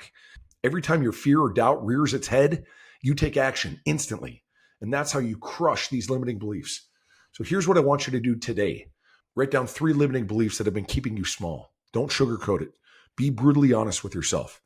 Next to each belief, write the evidence you have that proves it wrong. You got no evidence? Then you've just exposed a lie that you've been living under. And finally, I want you to write down a fact-based, empowering belief that you'll adopt moving forward, and then act on it immediately. Action is not optional. It's the only way forward. So here's the deal. Your limiting beliefs have been running the show for far too long. You've let fear masquerade as fact, and it's cost you time, it's cost you money, it's cost you opportunity, and that ends today. And by identifying, challenging, and dismantling these beliefs, you reclaim control. You stop being a victim to your own mind. You start becoming the architect of your success. But don't just take my word for it. Go out there and prove it to yourself. Take action. Every time you smash through limiting beliefs, you're building the foundation for a mindset that can't be broken. And once you're operating from that place, there's no ceiling to what you can achieve.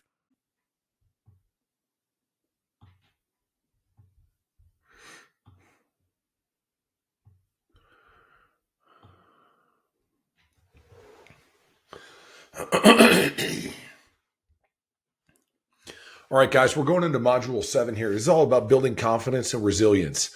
And the goal here is to cultivate unshakable confidence. And the goal here is to cultivate an unshakable confidence and unstoppable resilience, skills that go beyond mindset into the realms of relentless execution. I'm going to show you how that all works. Now, all right, guys, let's dive into module number 7. This is all about building confidence and resilience. And the goal here is to cultivate an unshakable confidence about yourself, unstoppable resilience. These are skills that go beyond mindset. They go into the realm of relentless execution, and that's what this is all about. So let me hit you with something. Confidence isn't something you're born with. It's something you build brick by brick through the fire of action. And resilience, that's not about bouncing back after failure. That's about learning how to get punched in the face by life and still march forward with your vision intact. Now, most people think confidence is some mystical trait that some people have and other people's don't. Now, most people think confidence is some mystical trait that some people have and others don't. It's not. Confidence is the byproduct of proof. And that's proof that you've faced fear. You've risked failure. You've come out on the other side and you've come out stronger. And that's what this is about. Confidence is the byproduct of proof. And that's proof that you've faced fear, you've risked failure, and that you come out on the other side. Confidence is the byproduct of proof. And that's proof that you've faced fear, that you've risked failure, and that you came out on the other side stronger. You want to cultivate an unshakable mindset? Then stop waiting to feel ready or capable. Confidence and resilience aren't born in your comfort zones. They're built when you force yourself into discomfort. When you take risks and you fail, when you fail, and most importantly, when you get up and you do it again, that's when this happens. They're built when you force yourself into discomfort, when you take risks, when you fail, and most importantly, when you get back up and do it again. Now, here's where most people get confidence all wrong. They think it comes before action. They think they need to feel confident to take the first step. They think they need to feel confident before they take the first step, and that's backwards thinking. Confidence doesn't precede action. Action creates confidence. Every time you take a step, especially when you're uncertain, you're stacking evidence that you can handle it. And that stack of evidence, that's what the real confidence is built on. That's what the real confidence is built on. You've probably heard people talk about, fake it till you make it. Forget all that. Don't fake anything. Do it. Even if you don't feel ready, even if you're scared, even if there's a chance that you're going to fail, every action, no matter how small, creates momentum. Momentum creates proof, and proof destroys doubt. That's the confidence loop. Now, confidence is like a muscle. The more you use it, the stronger it gets. But like any muscle, it doesn't grow in comfort. It grows when you push it to its limits, when you're uncomfortable, when you're uncertain, and yet when you're uncomfortable, when you're uncertain, and yet you still take the leap. So let's get one thing straight. Failure isn't the enemy. It's the catalyst for resilience.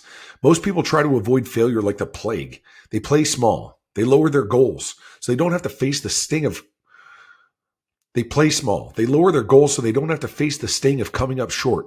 But here's the reality. You will fail. The difference between the average and the unstoppable is this. The average let failure define them. The unstoppable use it to fuel. The unstoppable use it as fuel. The minute you get punched in the gut by life, that's the moment you find out what you're made of. Resilience is forged in failures, in setbacks, the moments of doubt. That's when it happens. Resilience is forged in failures. Resilience is forged in the failures, the setbacks, the moments of doubt. You're not going to avoid failure, but you're never going to avoid failure, but you can choose how you respond to it. So here's a practical strategy to make this real. Failure inoculation. So here's a practical strategy to make this real. Exposing yourself to small, manageable doses of stress or exposing yourself to small, manageable doses of stress or adversity so that you can build immunity over time. You do the same with failure. You get over it.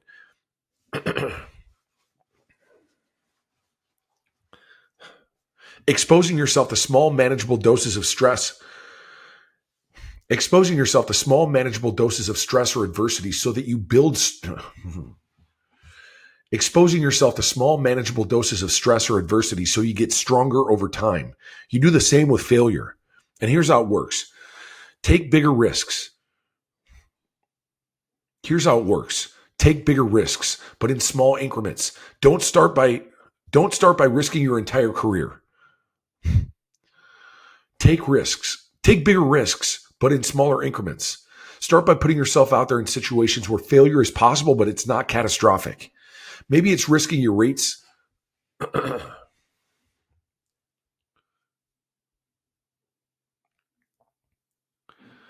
Start by taking bigger risks, but do it in smaller increments. Start putting yourself out there in situations where failure is possible, but it's not catastrophic.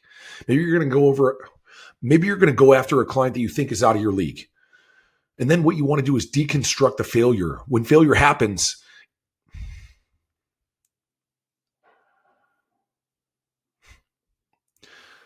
so here's how it works. You're going to start taking bigger risks, but you're going to do it in smaller increments.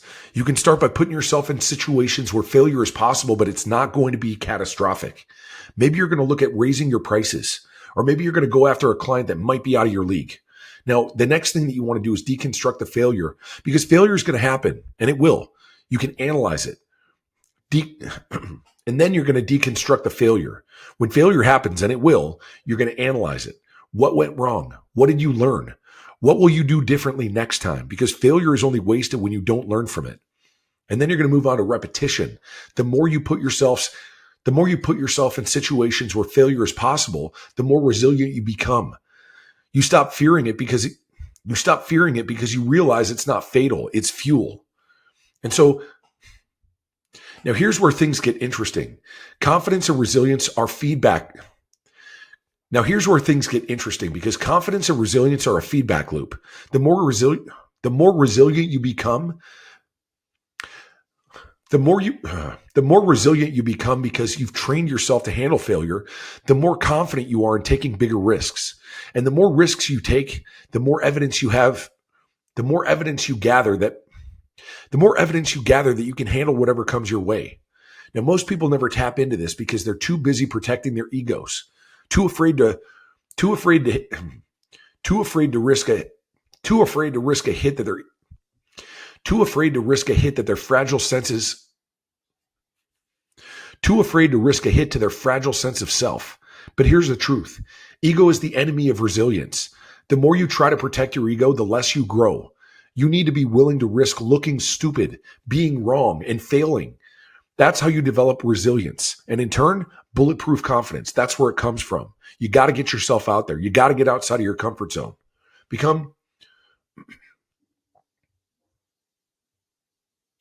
And here's something most people never talk. And here's something most people will never talk about. If you want to be truly unstoppable, you need to seek out challenges. That's what I'm talking about.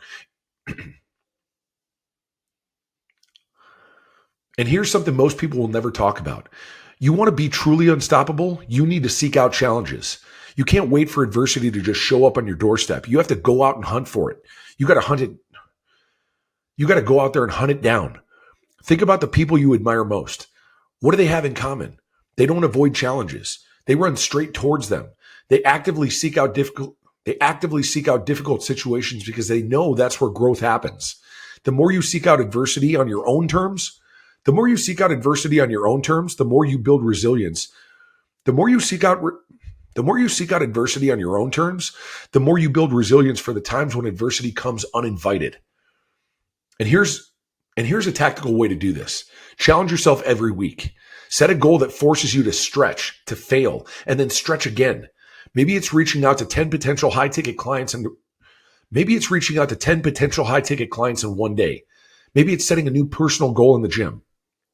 Maybe it's setting a new personal best in the gym. Maybe it's setting a new PR in the gym, a personal record. Whatever it is, it has to make you uncomfortable. And then you want to debrief after every challenge. Analyze what happened. Did you fail? Did you succeed? What can you learn from both outcomes? The debrief is where the real growth happens. And then you want to debrief after every challenge. Analyze what happens. Analyze what happened.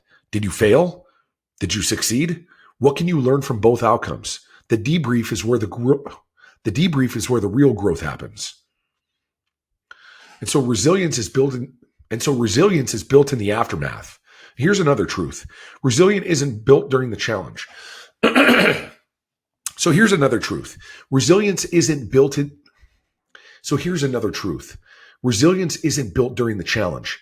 It's built in how you respond after the challenge. It's how you act the day after you fail that defines you. It's how you act the day after you fail that defines you, not the moment that you fail. Most people stay stuck in failure itself. Most people stay stuck in the failure itself. They fail once and then they stop trying. But resilience is built in the ability to keep moving forward even after a setback. To cultivate resilience, you have to ask yourself this: what am I going to do next? Every time you hit a wall, you need to come back stronger, smarter, and more determined. Failure doesn't stop the journey. It's part of the journey. The only way to truly fail is to give up. So here's a strategy that most people will never use, but it's a game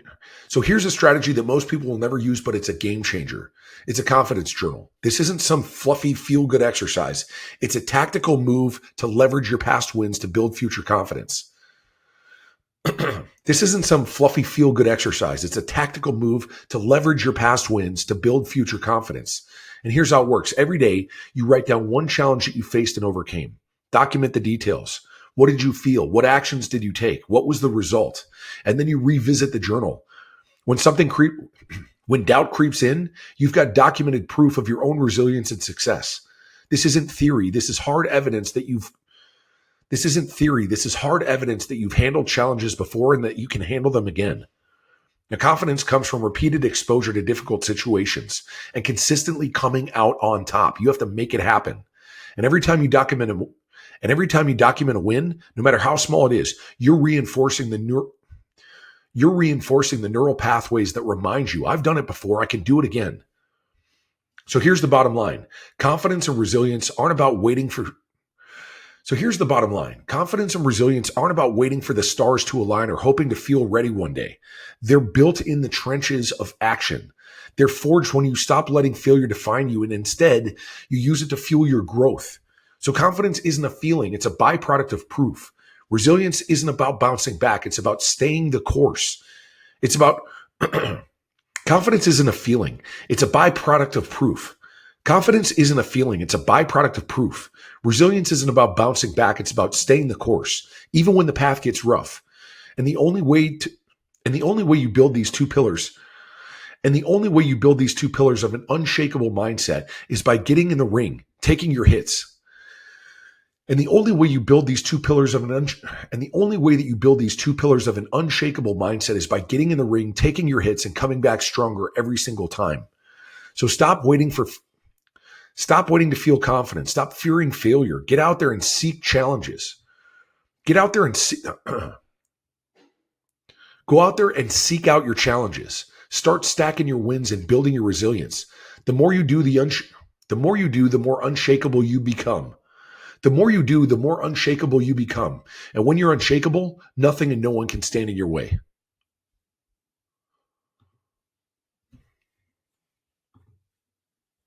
All right, I'm not telling you anything you don't know by saying we live in a world of distractions. They're everywhere. Your phone, social media, notifications, constant noise of the world trying to pull you in every direction except the one that leads to your goals.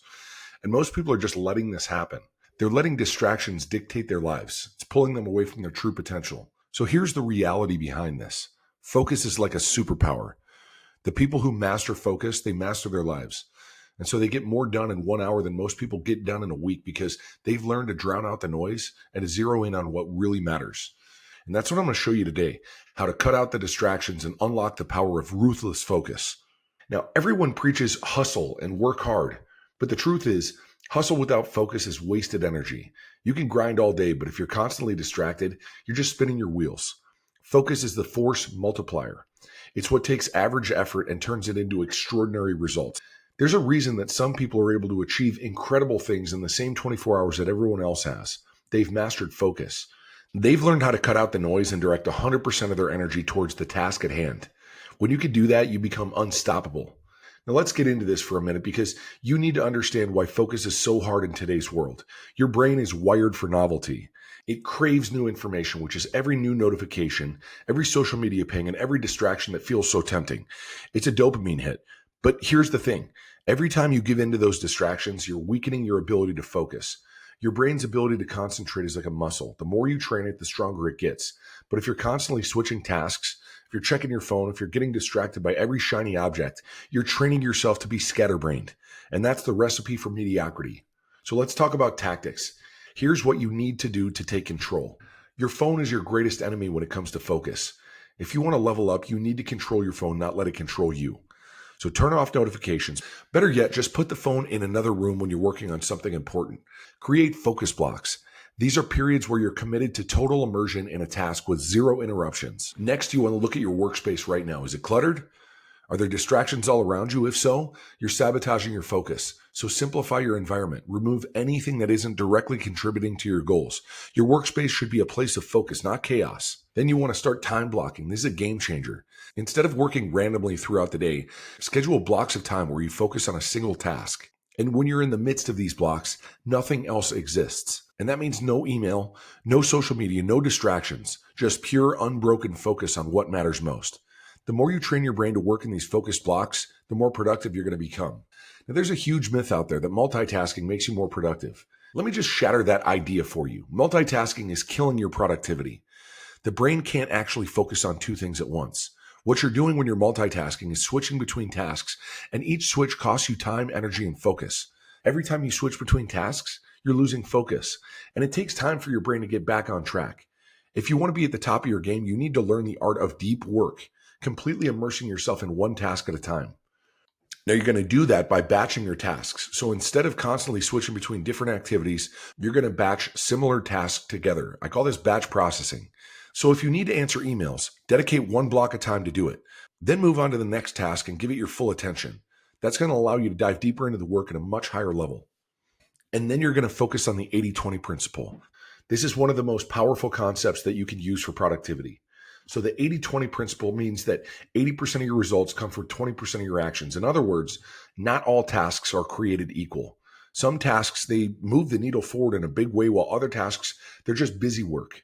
And so you need to differentiate between the two. Most people waste their time on the 80% low impact, low value tasks that don't really contribute to their success. But the elite, the people who are getting shit done, they focus on the 20%, the high leverage tasks that actually create massive results. Now you need to ruthlessly prioritize your day around the 20%. Every morning, ask yourself, what's the one thing I can do today that's going to have the biggest impact on my goals? Then focus on that, and everything else can take a back seat. Now let's bring this all together into a daily routine that will take your focus and your productivity through the roof. You're going to start your day with a focus block dedicated to your most important task. Before you check your email, before you get distracted by social media, dive into your highest impact work. This is when your brain is fresh and you can work at your peak. And then throughout the day, you're going to commit to eliminating distractions. Turn off your phone, shut down unnecessary tabs on your computer. That stuff just gets in the way. And put yourself in an environment that supports your deep work. This stuff matters. And then you're going to create urgency by setting mini deadlines for your focus blocks. Now, if you don't know this, Parkinson's law says that work expands to fill whatever time you have available for its completion. So give yourself less time to get shit done. You'll be amazed at how productive you can be when you create a sense of urgency.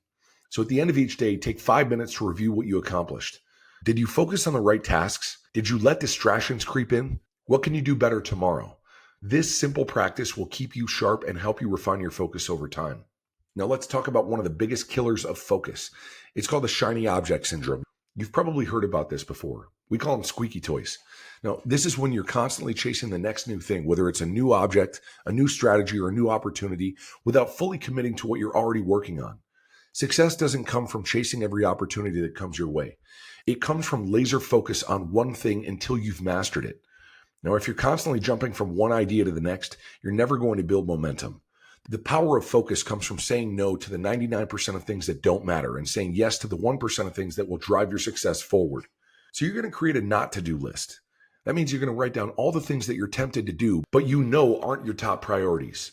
You're going to keep the list on your desk, someplace visible. And every time you're tempted to chase a new shiny object or a new squeaky toy, you're going to remind yourself of the commitment that you made to staying focused on your highest priority tasks. So let me bring this home for you, because mastering focus isn't just about getting more done. It's about taking control of your life. The most successful people in the world aren't the ones who are doing the most things. They're the ones who do the right things and do them with laser-like precision.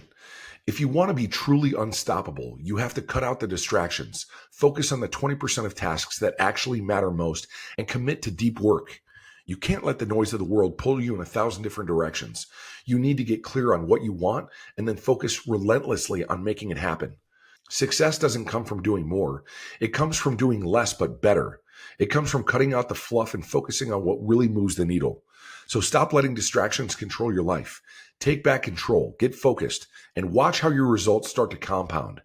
All right, so in Module 9, we're going to talk about how to bounce back from failure and setbacks. Now, every single person that's achieved massive success has one thing in common.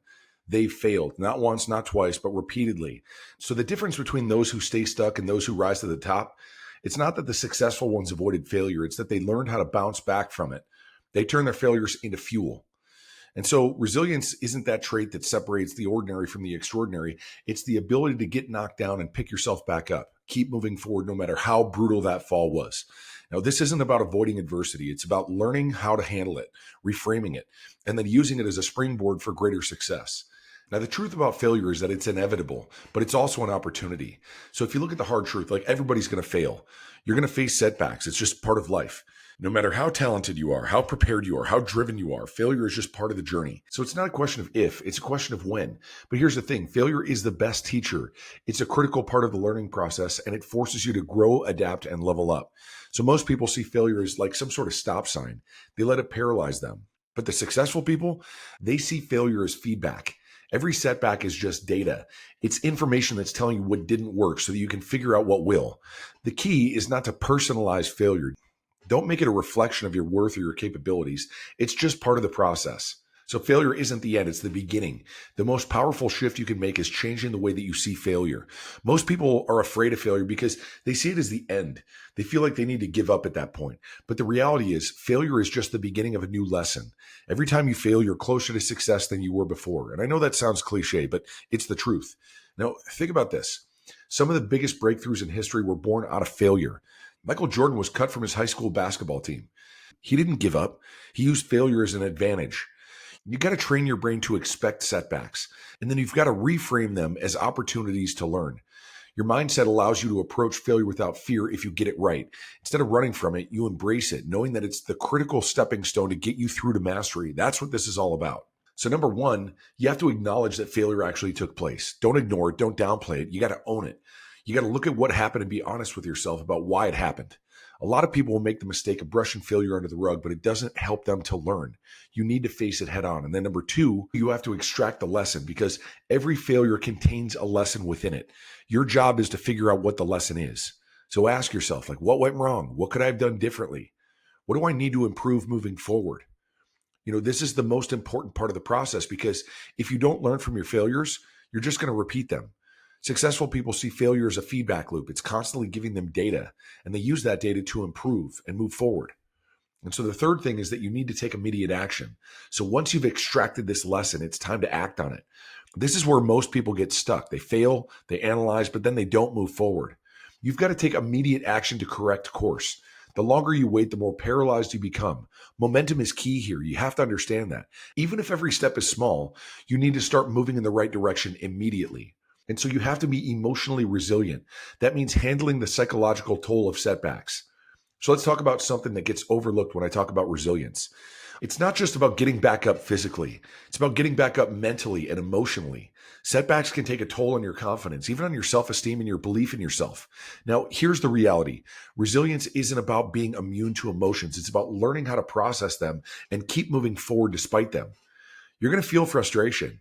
You're going to feel doubt, but you can't let those emotions dictate your actions. Instead of avoiding those feelings, what you have to do is you need to confront them head on.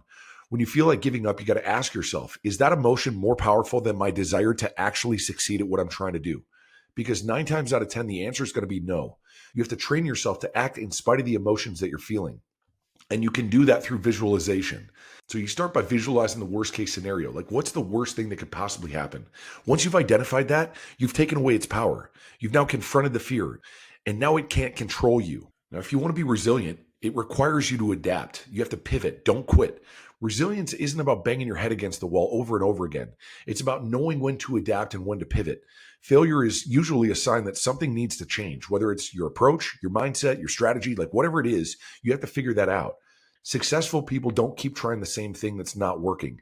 They adapt, they make improvements, and they keep moving forward. So the key insight here is that resilience isn't stubbornness, it's flexibility. You need to be able to adjust your course without losing sight of the end goal. And that's what makes you unstoppable. You're not tied to one specific path, but you're unshakable in your pursuit of the result, the outcome that you're after. And you have to stay focused on that. So the importance of mental conditioning is building mental toughness daily, because resilience isn't something that you just switch on in the moment of a setback. It's something that you build every single day. Mental toughness, like I always tell you, is a muscle. Just like any other muscle, it needs to be trained. One of the best ways to build mental toughness is by pushing yourself through small daily challenges. Put yourself in uncomfortable situations on purpose, whether it's getting up earlier than you want to, doing an extra set at the gym, or tackling one of the hardest tasks on your to-do list first. Each small victory, it strengthens your resilience. We do this for a reason. There's purpose behind everything I'm telling you here. So here's a powerful tactic that you can use. It's called deliberate discomfort.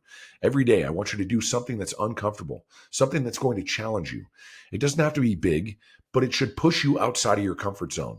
And that's going to train your brain to handle discomfort. And it's going to build your mental toughness. And you're going to need that when you have a real setback. Look, J.K. Rowling was rejected by 12 publishers before Harry Potter was finally accepted.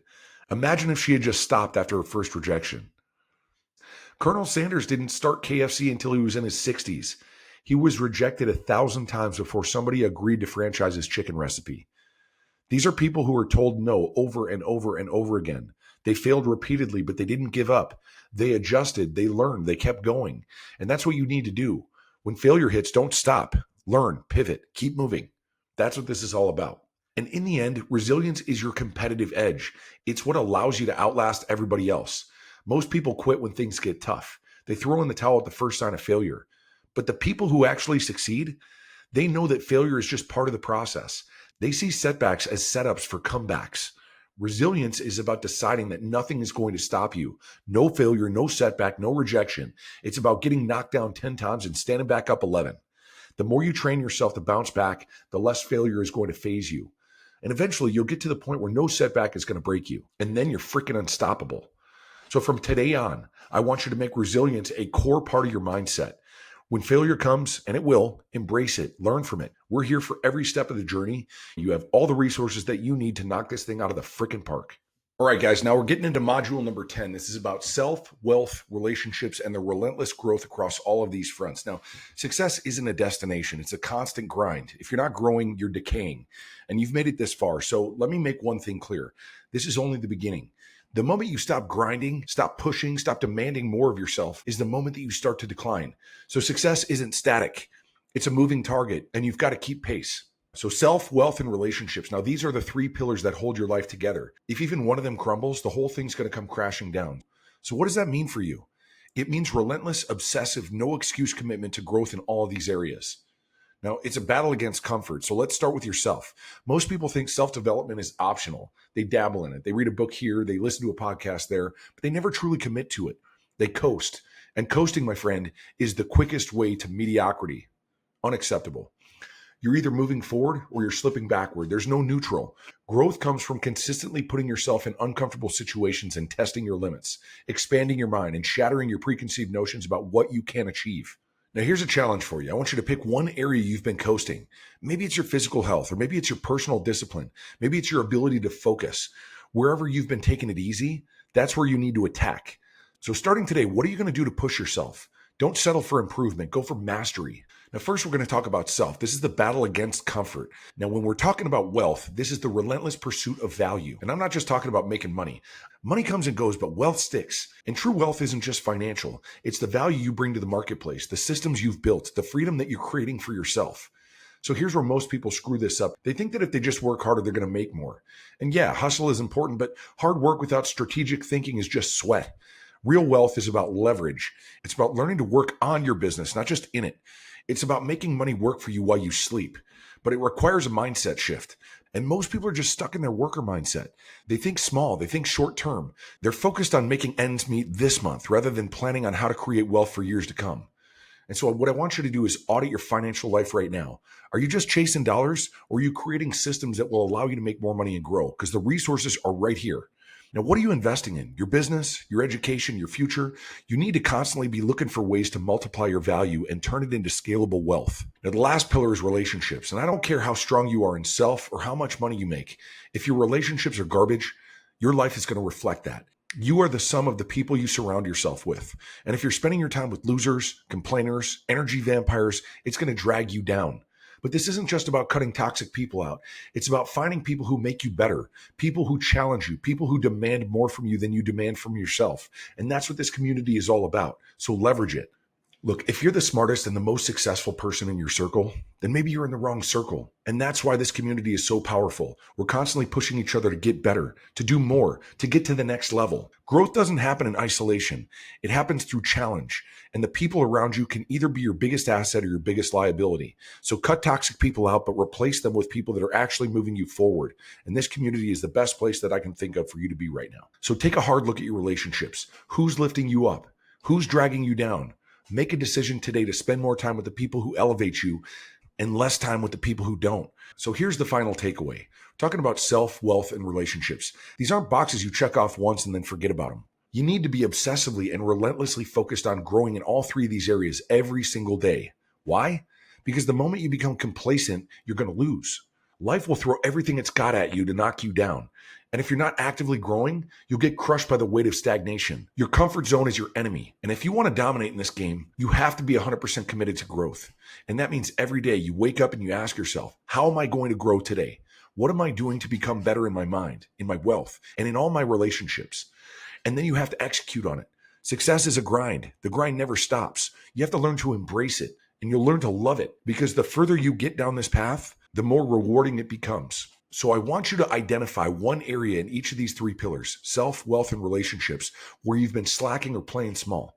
Commit to making a real measurable change and start today. Don't just think about it, write it down, make it concrete. What's one habit you can implement that will push you forward? Whether it's waking up earlier, starting a new investment plan, cutting out toxic relationships, take action today. Do something meaningful. This is your life. Your success depends on it. No one's going to do it for you.